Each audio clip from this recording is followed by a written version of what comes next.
ETF index mutual funds నేర్చుకుని stock మార్కెట్లో రాణించాలనుకుంటున్నారా? వెంటనే ఈ నెంబర్కి కాల్ చేయండి.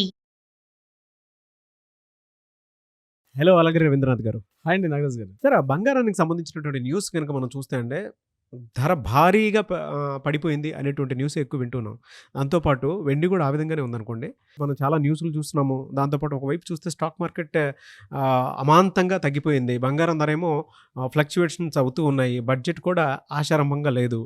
సో ఇప్పుడున్న పరిస్థితుల్లో బంగారం అసలు ఎప్పుడు ఓకే అంటే ఎప్పుడు కొనుక్కోవాలి, దానికి సరైన సమయం ఏంటి, అంటే ఏ కారణాలు వాటిని ఆపుతున్నాయి? 2025లో సుమారుగా 95,000 నుంచి ₹1,00,000 వరకు ఉన్నటువంటి బంగారం ధర ఈరోజు అంటే జనవరి మనం 31 నిన్న ఫస్ట్ వరకు చూసినటువంటి రేట్లో చూస్తే ఒక్కసారి ఫ్లక్చుయేషన్స్ అంటే డ్రాస్టిక్గా పడిపోవడాలు, డ్రాస్టిక్గా అప్వర్డ్స్లోకి వెళ్ళడం మనం చూస్తున్నాం.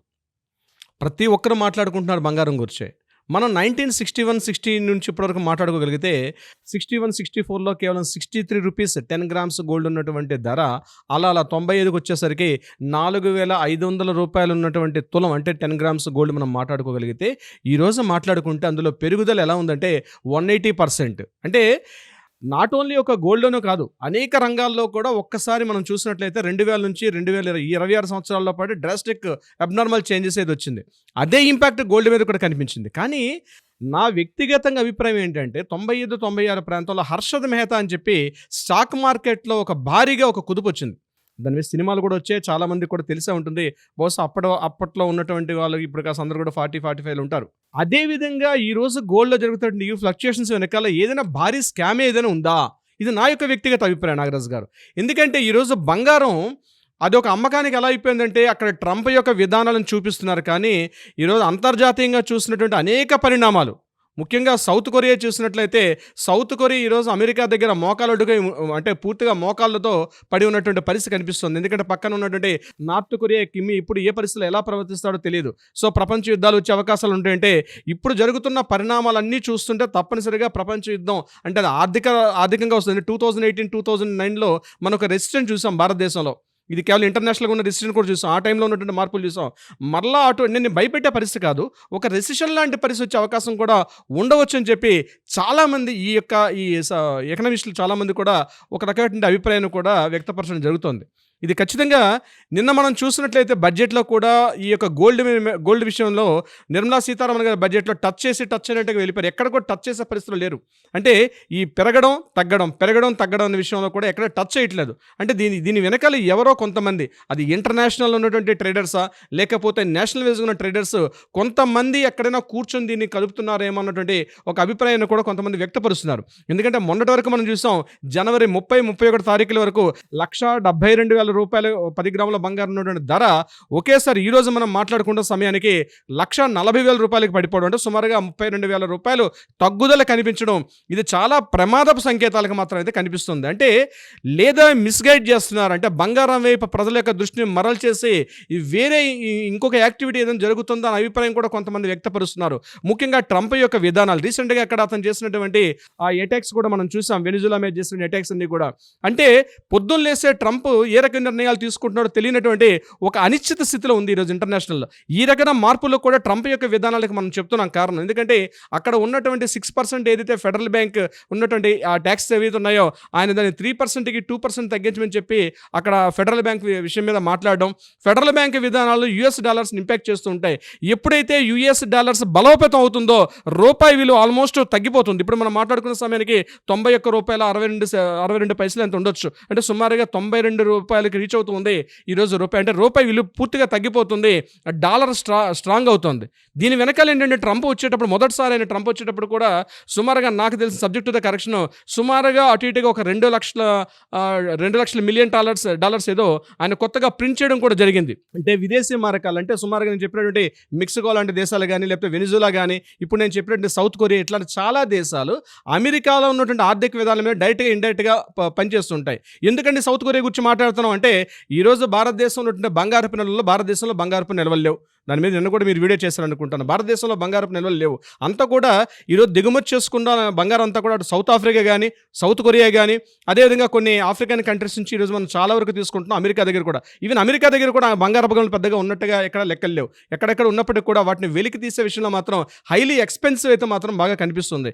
ఈరోజు చైనా, సౌత్ కొరియా ఈ 2 దేశాలు ముఖ్యంగా ఇండస్ట్రియల్ విషయంలో మాత్రం చాలా ఎక్కువగా ప్రపంచాన్ని మాత్రం ఒక దిశానిర్దేశం చేస్తున్నాయి. సో ఇటువంటి పరిస్థితుల్లో ఈరోజు కొంత డిస్టర్బెన్సెస్ ఉన్నటువంటి ఈ సమయంలో మాత్రం అనిశ్చితి ఉంది. కొంత కాదు, చాలా వరకు అనిశ్చితి అయితే దీని కనిపిస్తుంది. వెనక ఎవరో ఉన్నారని అనేది మాత్రం ఒక చిన్న డౌట్ కూడా రైజ్ అవుతుంది. ఉందండి 100%. నేను అనుకుంటాను విత్ ఇన్ కపుల్ ఆఫ్ కొద్ది రోజుల్లోనే, ఒక నెల 10 రోజుల్లోనే దీని వెనక ఏం స్కామ్ జరుగుతుంది, ఎవరు దీని వెనక ముందు ఉండి నడిపిస్తున్నారు, ముఖ్యంగా ఈ విషయంలో సిల్వర్ విషయాన్ని కాస్త మనం పక్కన పెట్టవచ్చు. ఎందుకంటే సిల్వర్ అనేది ఇండస్ట్రీలో చాలా వరకు వాడతారు. ఎలక్ట్రానిక్ గూడ్స్ కానీ, సోలార్ ప్యానల్స్లో కానీ, కొన్ని మెడిసిన్స్లో కూడా సిల్వర్ యొక్క రిక్వైర్మెంట్ చాలా ఎక్కువగా ఉంటుంది. కేవలం ఆర్నమెంట్గా వాడుకోవడం సిల్వర్ చాలా తక్కువ. బట్ గోల్డ్ అట్లా కాదు, గోల్డ్ వాడేది చాలా తక్కువ. సిల్వర్ని గోల్డ్ని ఎక్కడ కంపారిజన్ మాత్రం చేయలేం. సిల్వర్ రేట్ని గోల్డ్ విషయాన్ని ఎక్కడ కూడా కంపేర్ చేయను. సిల్వర్ ఇండస్ట్రియల్ విషయంలో కూడా బాగా వాడతారు దాన్ని. మనం వాడే మైక్రో చిప్స్లో కానీ వీటిలో కూడా అంటే డైరెక్ట్గా సిల్వర్ వాడకపోయినా సమ్ నికెల్, జింక్, అదేవిధంగా కాపర్ వీటితో మిక్స్ చేసి కొన్ని కాంపోనెంట్స్లో వాడతారు. ఇండస్ట్రియలైజేషన్లో కూడా సిల్వర్ యొక్క వినియోగం చాలా కన్జంప్షన్ ఎక్కువ ఉంటుంది. బట్ వేరే గోల్డ్ మాత్రం 90% గోల్డ్ ఆయా దేశాల్లో మాత్రం విదేశీ అంటే ఆయా దేశ యొక్క బంగారు నిల్వలను చూపించుకుంటారు. ఇప్పుడు నేను ఎంత కోటిస్తుండని చెప్పాలంటే ఎలా తెలుస్తుంది? మనం మామూలుగా ఒక కామన్ మ్యాన్గా మనం మాట్లాడుకుందాం. నా దగ్గర ఉన్నటువంటి కారు, నాకు ఉన్నటువంటి సొంత ఇల్లు, నాకు ఉన్నటువంటి పొలాలు, భూములు ఒక వ్యక్తి యొక్క వెల్త్, సంపదను సూచిస్తుంది. అలాగే ఒక దేశం యొక్క గర్వించేది ఎలా ఉంటుంది? ఒక దేశం రిచెస్ట్ కంట్రీయా, పూరెస్ట్ కంట్రీయా చెప్పాలంటే ఆ దేశంలో ఉండే బంగారపు నిల్వలు ఇన్ని టన్నుల, ఇన్ని వేల టన్నుల బంగారం ఉన్నది. దాన్ని బేస్ చేసుకునే ఆ యొక్క దేశం యొక్క వెల్త్ని మాత్రం సూచిస్తుంది. సో బంగారం నిల్వని బేస్ చేసుకున్నటువంటి ప్రోడక్ట్. సిల్వర్ మాత్రం యూజ్ చేసే ప్రోడక్ట్, అంటే ఆర్నమెంట్ గానో, బార్స్ గానో, లేకపోతే బిస్కెట్స్ రూపంలో నిల్వ చేసుకుని స్టోరేజ్ చేసుకున్న ప్రోడక్ట్ ఇస్ ద గోల్డ్. ఈ గోల్డ్లో స్టోర్ చేసుకున్న ప్రోడక్ట్ని, హోల్డ్ చేసుకున్న ప్రోడక్ట్ మీద ఇంతటి స్పైక్స్ రావడం అనేది ఓవర్ నైట్ పెరిగిపోతుంది, ఓవర్ నైట్ తగ్గిపోతుంది. ఏదో 100స్లో కాదు, 10 రూపీస్లోనో లేకపోతే 100స్లో కాదు, అది ఒకేసారి డ్రాస్టిక్గా 1000స్లో. అంటే ఇంత మార్పు కారణం కొద్దిమంది వ్యక్తులు ఎవరో దీన్ని ఆపరేట్ చేస్తున్నారు. ఎవరో కొద్దిమంది వ్యక్తులు ఇంటర్నేషనల్ మార్కెట్ని కంప్లీట్గా దాన్ని క్యాప్చర్ చేసుకొని దీన్ని మార్పు చేస్తున్నారు. ఇది కూడా ఒక ట్రంప్ యొక్క యుద్ధ నీతిలో భాగం అయితే నేను అనుకుంటున్నాను.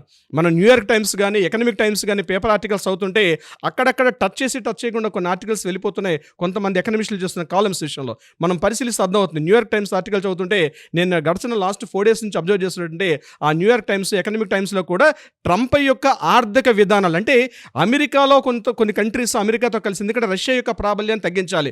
మనం ఈరోజు రష్యా మీద మనం క్రూడ్ ఆయిల్కి, చమురుకి చాలా డిపెండ్ అవుతున్నాం. రష్యా మీద డిపెండ్ అవ్వకుండా అమెరికా గుత్తాధిపత్యంలోని దేశాల నుంచి మాత్రమే ఈ ముఖ్యంగా ఈ క్రూడ్ ఆయిల్ని పర్చేజ్ చేయమని చెప్పి మన మీద ఆంక్షలు విధిస్తున్నారు ట్రంప్. ఈ విషయం మీద మోడీ కూడా రివర్స్ అయ్యారు.